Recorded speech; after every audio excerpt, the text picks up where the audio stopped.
Eh bien bonjour à toutes et à tous, c'est Anthony Klinger de la chaîne Hacking SEO et aujourd'hui on se retrouve pour une nouvelle vidéo où je vais vous montrer une petite astuce Google Analytics. Alors Google Analytics c'est un outil d'analyse d'audience, d'acquisition et de comportement de votre audience justement proposé par Google.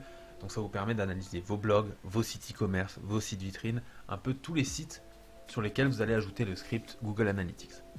Alors comment ajouter Google Analytics sur son site et comment avoir de bonnes bases pour analyser son site. Pour cela, on a fait déjà 2 vidéos sur Google Analytics, une ou 2 vidéos, je ne me souviens plus. Elles seront dans la description dans tous les cas, donc n'hésitez pas à aller les checker avant de regarder cette vidéo, tout simplement parce qu'on vous donne les bases sur Google Analytics, donc comme ça vous ne serez pas perdu. Alors aujourd'hui, qu'est-ce que je vais vous montrer? Donc comme vous l'avez pu le voir dans le titre, aujourd'hui je vous montre une astuce, un nouveau levier qui va vous permettre avec Google Analytics d'augmenter considérablement, si vous voulez, les ventes de votre site si c'est du site e-commerce, le trafic si c'est un site qui est censé amener du trafic donc en SEO, si c'est un blog, pareil du trafic, vous allez voir c'est très utile et pourtant presque personne ne le fait. Alors pourquoi je dis que personne ne le fait? Tout simplement parce que c'est une fonctionnalité qui pour tout le monde, on pense qu'elle est de base sur Google Analytics alors que non en fait il faut l'activer. Alors de quoi je vous parle? Je vous parle tout simplement des données démographiques. Alors on va voir ça tout de suite. Il faut d'abord cliquer sur audience, des données démographiques et vue d'ensemble.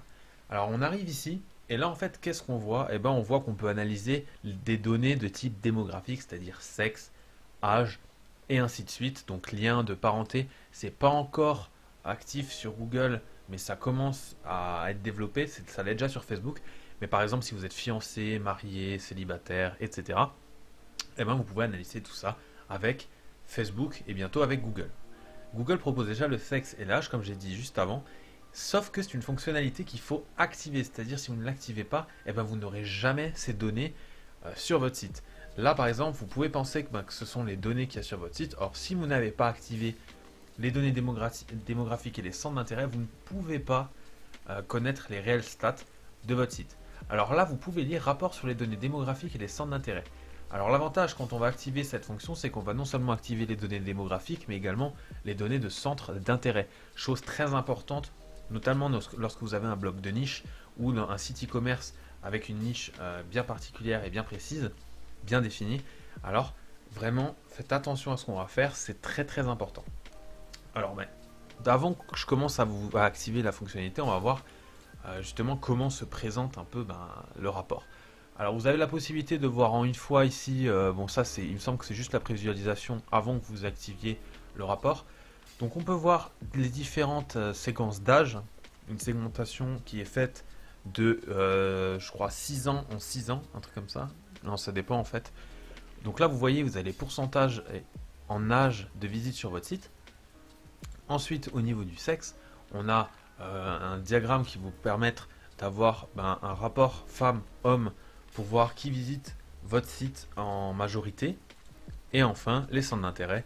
Donc là, c'est assez vaste. Donc en général, c'est pas aussi précis qu'un Facebook. C'est jamais aussi précis qu'un Facebook, étant donné que Facebook est un réseau social. Alors, on va activer tout de suite ça. Et voilà, vous voyez, félicitations, vous venez d'activer les rapports sur les performances démographiques. Alors, là maintenant on a accès à un rapport sur l'âge qu'on n'avait pas avant. Donc là, étant donné que je n'ai pas encore de visite sur le site sur lequel j'ai ajouté d'analytics, on ne va pas pouvoir analyser l'âge et le sexe, mais ça se fait de façon très simple comme une autre analyse, par exemple une analyse de trafic.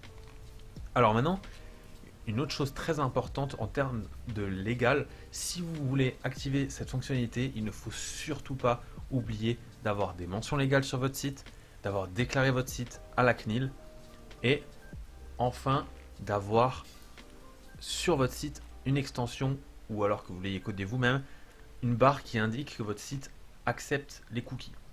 Si vous ne le faites pas, dans la théorie, vous n'êtes pas dans la légalité. Donc c'est vraiment important de le faire. S'il y a des plugins très faciles à mettre en place, je vous en montrerai dans une autre vidéo pour mettre cette petite barre qui va montrer que votre site en fait capte les cookies des personnes qui visitent votre site. Pourquoi c'est important? Tout simplement parce qu'il faut prévenir l'utilisateur. Bon, en général, c'est surtout une phrase de type nous avons mis en place des cookies pour augmenter votre expérience utilisateur, accepter ou refuser. Alors pourquoi c'est important?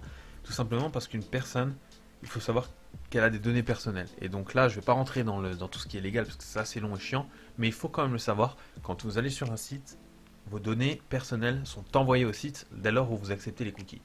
Si un site ne vous présente nulle part le fait qu'il accepte les cookies et pourtant il vous prend des cookies, vous avez le droit de porter plainte contre le site. Voilà, ça c'était la parenthèse légale, donc n'oubliez pas si vous activez cette fonctionnalité d'avoir un lecteur de cookies qui présente aux internautes le fait que vous allez prendre des cookies. Vous allez mettre des cookies sur leur navigateur pour récupérer leurs données et améliorer leur expérience utilisateur, leur UX. Ensuite d'avoir des mentions légales et d'avoir déclaré le site à la FNIC pour justement être dans la légalité et dans la conformité totale. Voilà, alors une dernière chose, et ça c'est vraiment le but de cette vidéo, c'est pourquoi est-ce que je vous montre ça. Déjà c'est pour que vous puissiez analyser correctement votre site et vraiment avoir d'autres outils qui vont vous permettre d'améliorer certains leviers sur votre site. Si vous avez plus de femmes, vous pourrez orienter de plus en plus votre site vers de l'actualité féminin par exemple, et ainsi de suite. Mais c'est surtout parce que vous allez derrière pouvoir analyser ça et vous l'utiliser pour la pub. On sait que Facebook propose déjà des outils d'analyse poussés. Combinez les deux et vous allez voir que là vous allez avoir une puissance énorme pour pouvoir créer des audiences qui seront vraiment très ciblées et très performantes, qui vont vous générer du lead attaqué. Donc là, voilà, j'espère que cette vidéo vous a plu. J'ai beaucoup parlé, mais vraiment tout ce que je vous ai dit est très important et très utile dans le développement de votre business. Donc j'espère que cette vidéo vous a plu. Si c'est le cas, n'hésitez pas à laisser un pouce bleu et à vous abonner à la chaîne. Au passage, on a passé les 70 abonnés, c'est un très petit cap, mais c'est très gentil de votre part de suivre ce qu'on fait et surtout de vous lancer dans le business. Dans ce cas, je vous dis ciao tout le monde.